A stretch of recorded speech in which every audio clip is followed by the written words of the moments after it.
Okay, so just between you and me, which weapon is the best? Oh, come on, I make all of them. I can't choose. What are they, your children? Exactly. Oh, okay, well, which one would you use if you had to hunt a monster? Oh, that's easy. This tiny little hammer. Isn't it cute? Cute things don't kill monsters. No, I kill monsters. You know, you're kind of scary. And don't you forget it. Ladies, gentlemen, and monsters of all ladies, the time has come for a totally factual weapon tier list. Except, of course, there's no way to base this upon simply statistics. And so today I will be ranking every single weapon in Sunbreak against each other based on how I view them, their performance, their capabilities, how they work in the hands of an average hunter, as well as in the hands of a top tier hunter. And of course, just a little bit of fun factor included because we all care about how fun a weapon is to play at the end of the day, am I right? But for the most part, this will be my interpretation of the power level of each weapon in Sunbreak and how it's gotten better or worse. Sound good?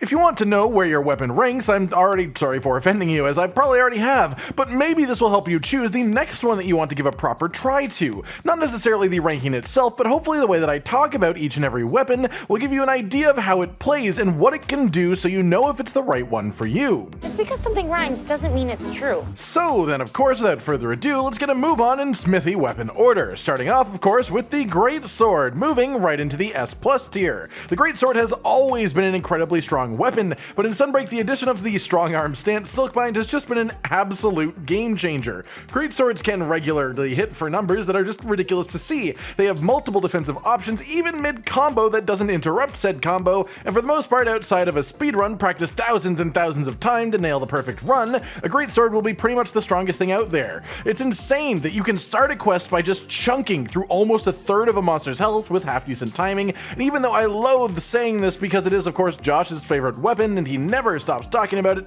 this one time in Sunbreak, he's right. Great Sword is simply undeniably in the top tier of weapons right now, especially when you consider something like a crit draw playstyle that is insanely easy to actually use, is still incredibly strong, and more than capable of killing any monster in the game in a good time. You can either take the dangerous route and kill a monster with insane speed, or you can take the easy, safe route and still kill a monster relatively quickly regardless. This weapon has both options and even further playstyles to take advantage of if you want to expand your horizons. It's just great. Great Sword.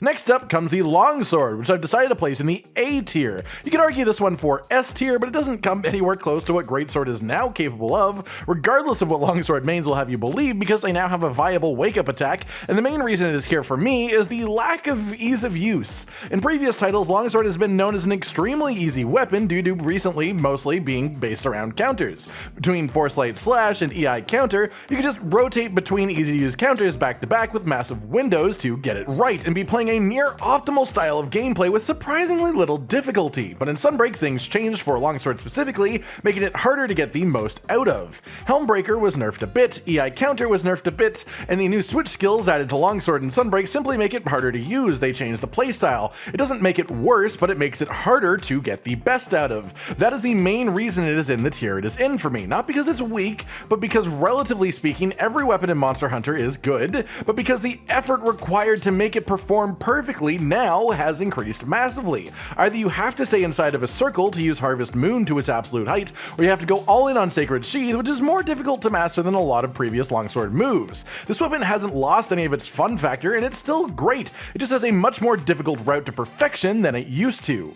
After that, we have the Sword and Shield, which today I've put in the S tier. The Sunbreak switch skills have only improved the weapon, mostly in the case of Shield Bash being a great gap closer that does great damage, and Twin Blade combo just being a more powerful option than the old Sword and Shield Bash that held the same spot. Metsu Shoryugeki is still an incredible Silkbind, a counter that lets you negate damage, activate the offensive guard skill for a damage bonus, and deal just a buttload of damage to your enemy in itself. The weapon isn't particularly hard to use, but it has a very high potential when used perfectly. It isn't quite at the highest heights of weapons in the game, but it is close enough to comfortably earn its spot on this tier as far as I'm concerned. Not to mention the safety of being able to use items without sheathing as just a straight up bonus. I can eat candy whenever I want! Then comes Dual Blades, once again in the S tier. The fastest naturally hitting weapon in the game, this one has once again just gotten better in Sunbreak. The new drill-like attack is flashy, fun, and quite strong when used on the right body part, especially also with elements. Aerial style dual blades is still very good in Sunbreak, and now you've gained a switch skill that gives you access to a Silkbind that recovers sharpness every time you dodge near a monster attack, which of course dual blade is likely to do given its highly evasive moveset in the first place. On top of that, you still have access to the old Silkbind that was essentially a moving parry, an evasive maneuver that also deals damage if it iframes an attack, and that also regens sharpness if you're using the other one at the same time. And generally speaking, a theme you'll notice here is that weapons with counters get placed higher up. Weapons that can take advantage of switch skill swapping get placed higher up. In Sunbreak, monsters move faster than they used to, and generally speaking, they are also bigger than they were before, meaning that dodging through pure positioning is just getting harder and harder over time. But counters are immune to those kinds of changes as long as you know how to time them correctly. This weapon also performs incredibly well with elements, which have just gotten stronger in general in Sunbreak, and generally speaking, it has very high potential when used correctly. After that comes the Lance, which I will regrettably be putting in the B tier just because there aren't enough Lance mains around that I feel like I'll be yelled at for it. Jokes aside, Lance is a very good weapon. Every weapon in the game has its strengths and weaknesses, and Lance's main strength is it deals solid damage and has the ability to never really stop attacking if you use it right. You can block an attack as part of your combo and be right back at attacking. They have a Silkbind from base Rise that lets you counter an attack and turn it into an attack power boost for yourself. And generally speaking, while the gameplay loop is just sort of poking things over and over with the same attack forever, the damage each poke does is quite respectable. On top of that, it is a very strong defensive weapon that makes it hard to die while using. Essentially, I'm not putting the weapon here because its damage is bad, so much as it doesn't have a massively high skill gap between the weakest player and the strongest player that uses it. The only thing really required to be a top tier Lance player is to know when to block, when to dodge, when to shield bash. Your actual attack combos are very simple and hard to mess up, and the other reason I have it this low is simply the fun factor. The weapon is strong, and the loop of poke, poke, poke, guard, poke, poke, poke, poke can be enjoyable in a sort of phasing out of the world, just hunting on automatic kind of way. But I've always felt that Lance is missing something big, something that feels truly impactful, some kind of finishing move that makes you feel like an absolute badass and does a load of damage to reward you for doing something skill-based. Gunlance in Sunbreak has moved to the S tier for me on the simple reason that Bullet Barrage is insanely strong. An attack that for the most part ignores hit zones, can be accessed anytime that you have 2 wire bugs, and doesn't take away from your overall damage at all, only actually adding to it because it's good. It's extremely strong. You don't even have to be in a pure shelling build to make that Silkbind strong, it just is strong, and on top of being strong, it's a really fun ability to pull off too. The difficulty of use isn't high, and because of the way the weapon works with the majority of your damage coming from shelling, you can actually build in a lot of utility and comfort skills without losing in on much damage itself. This lets you really dig into skills that most weapons would toss aside in favor of a bit more attack or crit, because your damage is based so heavily on your shelling type and level. On top of that, there are different playstyles depending on your shelling type, which gives the weapon a lot of variety in itself and a lot of ways to keep it interesting while you're playing it over time. Not only does Bullet Barrage have hyper armor, but you also have a shield, a long back hop, and also a counter Silkbind that gives you the weapon sharpness when you time it right. This weapon has a little bit of everything, and in Sunbreak, it has a load of damage on top of that, so it's hard to put it anywhere else in my opinion. After that, we come to Hammer. Hammer. I've put this one in A tier. This is my second favorite weapon in the Monster Hunter series in general, but as interesting as the additions in Sunbreak have been, I just don't find them crazy powerful. Generally speaking, the weapons that advance the most in this expansions are the ones that got ways to boost their already strong playstyles or additional counters, and Hammer instead was gifted ways of reaching a totally new playstyle. The new playstyle isn't bad at all, it's quite good, it's quite fun, but it means that to use it properly, you're losing a lot of what made the weapon strong beforehand. The strongest thing that you can do now is still realistically just spamming Impact Crater on a weak body part as much as possible, but the only counter this weapon has is Water Strike, which, while being a counter, cannot be launched while charging your weapon, and that makes it really hard to use. Simply because if you aren't actively trying to parry an attack, you will be charging the hammer, especially with the way that the new changes work. Many weapons out there with counters can just choose to hit the counter button in the middle of a combo and the counter will go off, but Hammer has to go out of its way to set up a counter. You have to predict when you want to, and the reward for doing it isn't honestly that great, which makes it having a counter much less valuable than it could be and is for many other weapons. Hammer I consider extremely fun, and it's still a strong weapon when played perfectly, but it just has a lot less options mid-combat than many of the other weapons in Sunbreak. Then we come to my main weapon currently in Rise and Sunbreak, Hunting Horn, which I have regrettably also put in the A tier. Hunting Horn is an interesting one because it entirely depends on how you're playing the game. If you only do multiplayer hunts, this weapon moves up to S tier, no question about it, being able to buff your allies' attack, elemental attack, affinity, or even give them health recovery recovery, or now in Sunbreak, sharpness recovery can be insanely strong. If you specifically hunt with friends, people who know they will be hunting with you, and make builds around weapons with 10 hits of sharpness because they know you're running a sharpness improving horn, then you can reach ridiculous kill times just as a result of that. But in solo hunts, this one falls behind over other weapons a little bit. Its skill floor is quite easy to reach and still does great damage. The fact that Sonic Bloom, which is new in Sunbreak, can hit over 1,000 damage without actually requiring you to hit the monster itself is great. You can legitimately kill a monster without ever actually coming into contact with it with your own weapon. However, it just has a low ceiling these days. It doesn't have a proper counterattack, which makes it a bit harder to use against the giant and fast master rank monsters, and that difficulty isn't rewarded with being higher damage than other weapons really. So while I love this weapon and I think the ranking changes dramatically if you are talking about exclusively multiplayer hunts, taking solo hunts into account and considering the maximum potential of the weapon, I started to have to put it here no matter how much it pains me personally.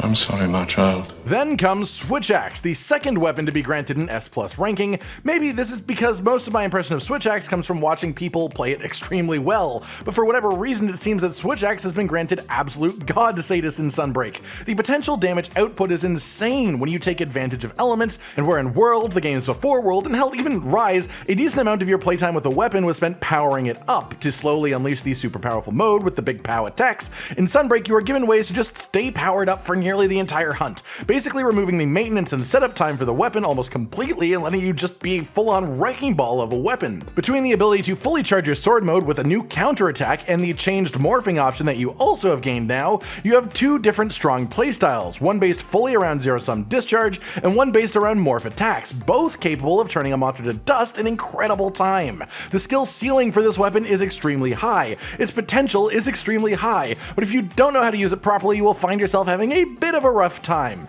That said, it's not enough to lower its ranking in my opinion, it's just too good. It is top tier in Sunbreak. After that is the Charge Blade, which I've labeled an S tier weapon in Sunbreak. It got stronger than it was in base Rise, gaining better motion values on Ultra Elemental Discharge, as well as a tighter spread on the file pops during that attack as well, which people who played this weapon before were asking to be fixed for ages. As well, the elemental style of play has become way stronger, and in Rise and Sunbreak the weapon is almost completely based around parrying and countering, at least in this playstyle. You can parry to fill your files, and you can parry to launch an extra powerful version of your strongest attack, and you have access to these counters at an extremely low cost, which means you can parry pretty much any attack thrown at you, even mid-combo, and on top of which, there is also of course Axe Hopper, which just gives you an even stronger version of your strongest attack to use on a monster that is downed, because why the hell not? This weapon struggled a little bit in base Rise, but has easily reclaimed a position near the top in Sunbreak, as well as being a very enjoyable playstyle to boot, not even to mention the spinning axe mode version of it, which is just tons of fun.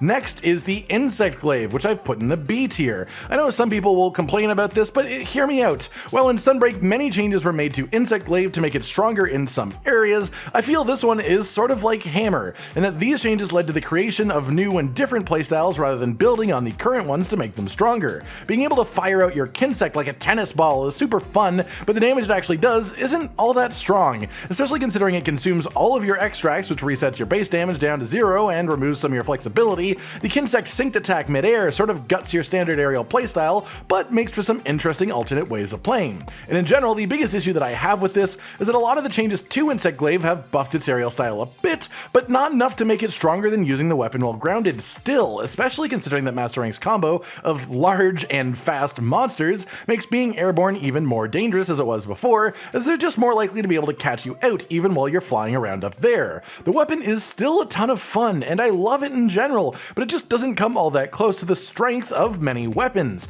And while Sunbreak gave it some interesting changes, none of them are quite enough to improve the overall performance of the weapon as a whole, at least not a particularly notable amount in my opinion. Then we move on to the ranged weapons, starting with Light Bowgun, which I've given a solid S tier. This weapon is extremely strong when it's allowed to do its thing. You can fire off loads of shots in a short period of time, and if you pick the right type of ammo for the fight that you're engaging in, it can do a ton of damage with each individual shot as well. It has a lot of evasive options, and potentially more importantly than that, in Sunbreak, it gained a new Silkbind, which is a counter shot, simply dodging an attack while doing damage, capable of flinching a monster if you time it right quite easily, and even removing projectiles entirely, which can also be used to protect your hunting partners. This weapon was strong before, and it's a bit stronger even now, having grown similarly in power to the monsters that we fight in Master Rank. Then comes Heavy Bowgun, which is also in the S tier. tier. This is one you could argue is capable of being an S+ weapon for its absolute potential. It got some fantastic additions in Sunbreak, including the ability to make the strongest ammo for the weapon even stronger by slowing the speed of Pierce and Elemental Pierce ammo,